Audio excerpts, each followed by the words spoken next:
Cik pernah buat pinjaman di Syarikat kan? Ada. You punya dekat. Dan dengan you punya bini dekat. Puki Mak, kau dengar Alung ni Alung kan? Bodoh punya orang. Cibai. Kau dengar baik-baik lah Cibai. Puki Mak punya orang Alung. Dokumen hantar, ini hantar, semua hantar. Nanti bank masuk, gaji masuk bank, you ambil curi duit kan? Puki Mak punya orang. Lancau punya orang. Tuan ada nampak mah, atas dua tuan duduk tengok mah. You buat dosa mah, you tak ada malu kah? Atas ambil, you letak nama David, you Christine kan? You tak ada otak kah? You buat dosa ke kan? Babi, bodoh. Okay, macam ni lah.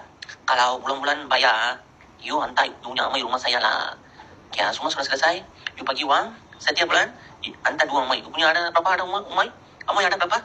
3 ke 10 ke apa? Saya selesai semua, saya hantar you punya dekat lah. Tak payah ambil wang dari bank. Amai ada cukup kau. Tahu kan apa maksud tu? Seks. Suruh dihisap saya punya pisang. Tidur dengan saya setiap malam. Okay lah. Kau mah. Kita buat dosa pun Tuhan ada tengok mah. Dia ada nampak pun dia tak ada buat apa-apa mah. So, minta maaf lah Encik David. Ini Alung, bodoh, babi, cibai, puki mak, babi, cibai, puki mak. Okay, korang saya nampak tak?